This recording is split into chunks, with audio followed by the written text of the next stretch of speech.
اعوذ باللہ من الشیطان الرجیم بسم اللہ الرحمن الرحیم الحمدللہ رب العالمین۔ رد الحاد کے بارے میں گفتگو کا سلسلہ جاری ہے۔ آپ کی خدمت میں بیان کیا تھا کہ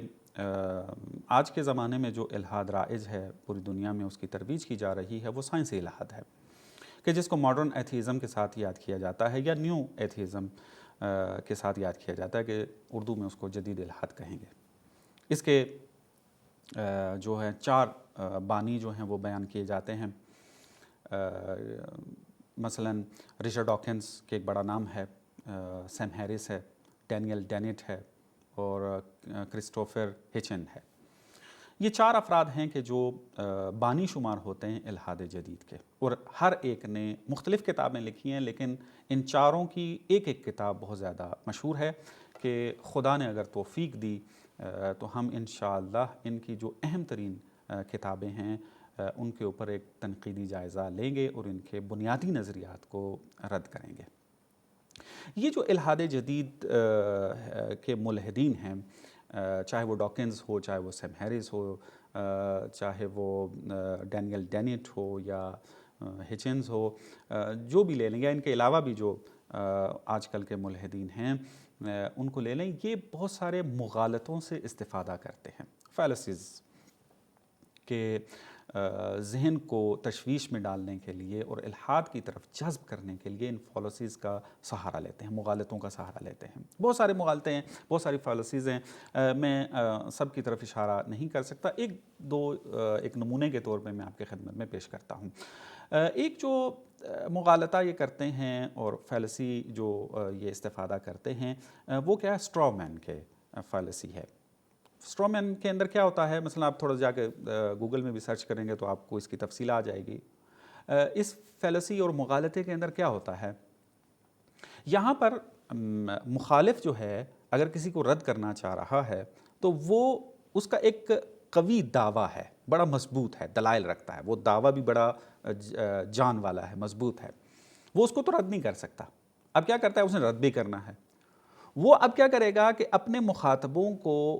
اپنی طرف سے ایک دعویٰ بنا کر پیش کرے گا، اور کمزور پھر اس کو واضح کرے گا، چونکہ اس نے جب خود دعویٰ بنانا ہے کہ فلانا یہ دعویٰ رکھتا ہے، حالانکہ وہ رکھتا نہیں ہے، اس کے وہ جو قوی دعویٰ رکھتا ہے اس کی طرف وہ لانا نہیں چاہ رہا، چونکہ اس کو رد نہیں کر سکے گا، وہ اپنی طرف سے ایک دعویٰ کریٹ کرے گا، دعویٰ کرے گا فلانا اس بات کا مدعی ہے، دعویٰ کر رہا ہے، نظریہ رکھتا ہے، وہ دعویٰ لے کر کمزور شکل میں اس کو بیان کرے گا، پھر اس کو رد کر دے گا اور کہے گا دیکھیں اس کا نظریہ، اس کا دعویٰ جو ہے بالکل بے بنیاد ہے، عقلی بنیاد نہیں رکھتا۔ اس فیلسی کو اسٹرا مین جو ہے وہ فیلسی کہا جاتا ہے۔ آج بھی آپ دیکھیں، مثلا آپ ان چارے جتنوں کے میں نے آپ کی خدمت میں نام لیے ہیں، یہ سارے کے سارے اسی فیلسی سے استفادہ کرتے ہیں، دین کو ایک اس طرح سے پیش کر رہے ہوتے ہیں کہ ہر عاقل انسان واقعاً کہے گا کہ اگر دین یہ ہے تو پھر یہ نہ ہو تو بہتر ہے۔ دین کو غیر عقلانی بنا کر، دین کو ایک شدت پسندانہ متعصبانہ پیش کر کے جو ہے وہ پیش کرنا، اور پھر دین کے خدا کے بارے میں بھی ایک تصور جو رکھنا، وہ اس طرح کا تصور رکھنا کہ جو انتہائی کمزور ہے، اگر یہ خدا ہے تو پھر اس خدا کا یہ خدا نہ بھی ہو تو بہتر ہے، بلکہ نہ ہو بہتر ہے۔ تو یہ اس فیلسی سے استفادہ کرتے ہیں کہ جب ہم ڈاکنز کی کتاب اور ان کے نظریات کو رد کرنے میں داخل ہوں گے، اور اسی طرح ڈینیل ڈینٹ وغیرہ میں بھی، تو وہاں پر جب بھی ایک نظریہ بیان کریں گے اشارہ ہوگا کہ کس طریقے سے یہ غلط بیانیوں سے استفادہ کر رہے ہیں۔ تو ایک مغالطہ بہت زیادہ یہ استفادہ کرتے ہیں۔ پس اگر یہ کوئی دعویٰ کر رہے ہیں تو وہ دعویٰ ان کا اس کے اوپر تحقیق کریں جا کے کہ یہ جو کہہ رہے ہیں دین کے بارے میں، واقعاً دین بھی وہ اس بات کا قائل ہے یا نہیں ہے جو دعویٰ یہ پیش کر رہے ہیں، یا نہ انہوں نے اپنی طرف سے گھڑ کے ایک دعویٰ جو ہے وہ بنایا ہوا ہے۔ اور ایک اور مغالطہ اور فیلسی جس سے یہ استفادہ کرتے ہیں وہ یہ ہے کہ آپ نے رد کرنا ہے دین کو، یہ کیا کر رہے ہوتے ہیں؟ متدینین کے اعمال کو بیس بنا کر دین کو رد کر رہے ہوتے ہیں۔ دیکھا یہ مسلمان ایسے ہوتے ہیں، دیکھا فلانے مسلمان نے یہ کہا، یہ کیا، پس یہ مسلمان یہ کر رہے ہیں، پس دین جو ہے وہ ہے ہی نہیں ہے، دین جو ہے وہ غلط ہے۔ تو اب یہاں پر ایک آپ کیا ہے؟ فیلسی ہے، یہ مغالطہ ہے کہ آپ نے نقد و رد کرنا ہے دین کا، لیکن بجائے اس کے کہ آپ دین کے دعووں کو صحیح طریقے سے بیان کر کے اس کو رد کریں اگر آپ کے پاس موجود ہیں، آپ فوراً جمپ کر جاتے ہیں، دیکھا مسلمان تو یوں کر رہے ہیں پس دین اسلام جو ہے وہ درست نہیں ہے۔ تو یہ ایک بہت زیادہ ہے کہ انشاءاللہ جب گفتگو میں وارد ہوں گے تو اس طرح کے بہت سارے موارد دیکھنے کو ملیں گے آپ کو۔ اب ڈاکنز کی ڈاگارڈ ڈیلیوژن کو جو ہے وہ پڑھ کے دیکھ لیں، آپ کو خود بخود اندازہ ہو جائے گا کہ کس طریقے سے اس فیلسی سے اور مغالطے سے جو ہے وہ ڈاکنز جو ہے وہ استفادہ کر رہا ہے۔ ایک اور مغالطہ جو ہے جس سے یہ استفادہ کرتے ہیں وہ یہ کہ جیسے میں نے پہلے بیان کیا تھا کہ سائنس کا تعلق مشاہدے کے ساتھ ہے، وہ مشاہدہ کرے گی سائنس، اور پھر اس کے بعد باقی مراحل جو ہیں وہ طے ہوں گے، ایکسپیریمنٹ ہوں گے اور نتائج جو ہیں وہ لیے جائیں گے۔ اب وہ کیا کرتے ہیں، اس مشاہدہ سے ایک نتیجہ فلسفی نکال لیتے ہیں۔ جیسے میں نے مثال آپ کو دی تھی کہ کوانٹم فزکس کے اندر انہوں نے کہا کہ دیکھیں جی ایٹم کے نیچے جو دنیا موجود ہے اس میں حتمیت نہیں پائی جاتی، عدم حتمیت کا جو ہے وہ قانون جو ہے وہ انہوں نے بنایا۔ اب یہاں سے عدم حتمیت کا جو ہے وہ نتیجہ لے کر کیا ہے رد کر رہے ہیں کس کو، علت و معلول کے قانون کو۔ تو اب نتیجہ فلسفی لے رہے ہیں آگے، مشاہدے سے فلسفی نتیجہ لے لینا، جیسے میں نے پہلے بیان کیا تھا کہ سائنسی لیمٹس کو کراس کرتے ہیں یہ بہت زیادہ، تو یہ فیلسی اسی بات کی طرف ناظر ہے اور ان ملحدین جدید کے اندر یہ بہت زیادہ پائی جاتی ہے۔ اور یہ جو جدید ملحدین ہیں، ماڈرن آپ ایتھیزم کے اندر آتے ہیں، مثلا جیسے میں نے آپ کو مثال دی تھی رچرڈ ڈاکنز کی، تو رچرڈ ڈاکنز جو ہے وہ جب دین کو سائنس کے ذریعے رد کر رہا ہوتا ہے تو وہ اتنا کمزور انداز میں آ کے اپنے دعوے پیش کرتا ہے اور رد کرتا ہے کہ حتیٰ اس کے مقابل میں جو ملحد ہیں دوسرے جو پڑھے لکھے ہیں، تھوڑے بہت منصف ہیں، وہ آ کے رچرڈ ڈاکنز کو جو ہیں وہ رد کر رہے ہیں۔ ان ملحدوں میں سے ایک ملحد جو ہے وہ مائیکل روس ہے، کہ ملحد ہے، اس کا اپنا نام ہے، کتابیں ہیں اس کی، یوٹیوب کے اوپر آپ جا کر دیکھیں تو اس کی آپ کہہ لیں لیکچرز موجود ہیں، ڈیبیٹس موجود ہیں، اس کے ملحد ہونے میں کسی کو کوئی اعتراض نہیں ہے۔ ملاحظہ کریں یہ مائیکل روس جو ہے وہ کس طریقے سے جو ہے وہ ڈاکنز کے بارے میں اپنی رائے کا اظہار کر رہا ہے۔ یہ ملاحظہ کریں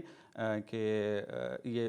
ویب سائٹ ہے، اس پر اس نے اپنی رائے کا اظہار کیا ہے۔ اس عنوان میں آپ ملاحظہ کر رہے ہیں، یہاں پر آ کے وہ اس طریقے سے بیان کر رہا ہے کہ I have written elsewhere that the God delusion makes me ashamed to be an atheist، کہ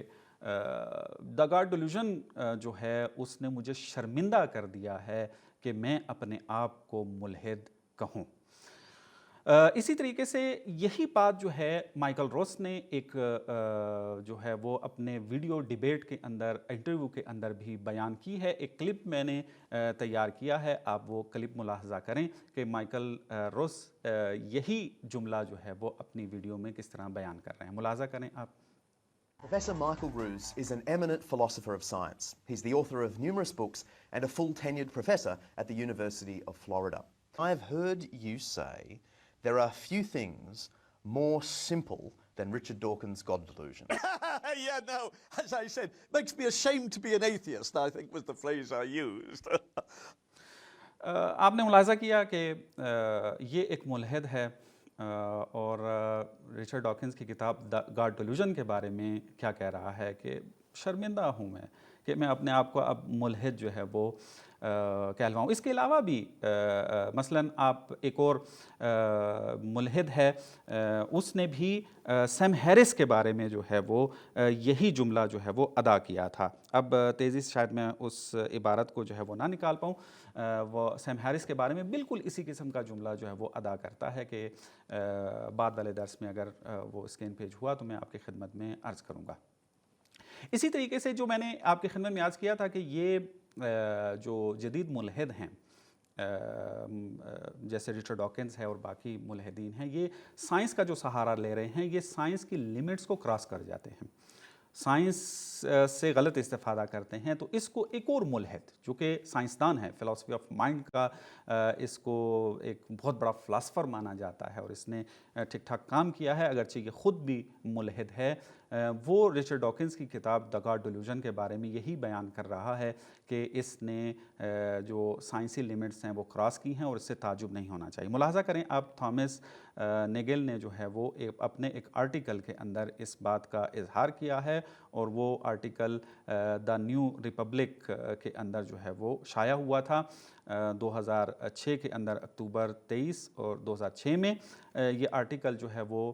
شائع ہوا تھا، اور اس کا عنوان تھا دا فیئر آف ریلیجن۔ اس میں تھامس نیگل جو ہے وہ رچرڈ ڈاکنز کو جو ہے وہ رد کرتا ہے، اور یہاں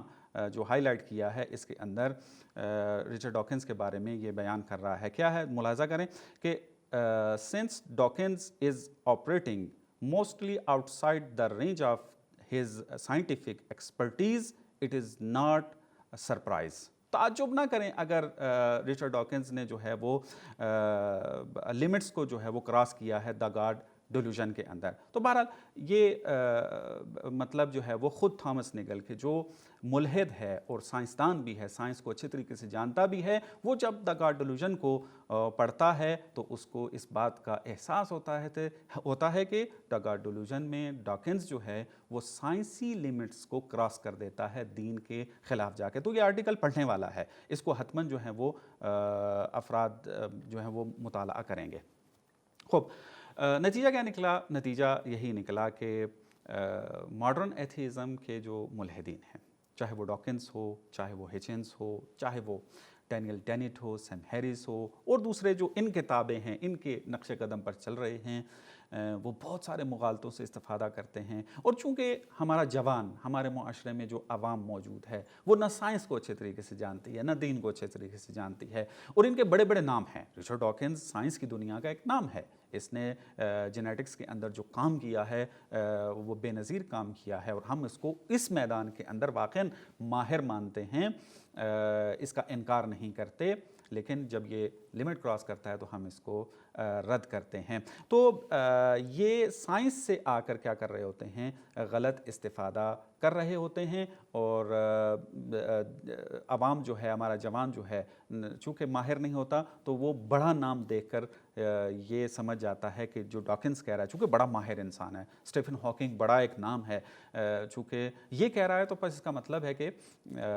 دین جو ہے وہ غلط ہوگا، اور سائنس جس طریقے سے دین کو چیلنج کر رہی ہے درست کر رہی ہے، اور یہ جو سائنس کو جو بیان کر رہے ہیں یہ اس طریقے سے دین کے مقابل میں پیش کرنے کے لیے، اس کو رد کرنے کے لیے، وہ بھی درست بیان کر رہے ہیں، اور عرض کیا کہ یہ اس طریقے سے نہیں ہے۔ تفصیل انشاءاللہ پھر بعد میں ہمارے درسوں میں آتی رہے گی۔ وصلی اللہ علی محمد و آل محمد۔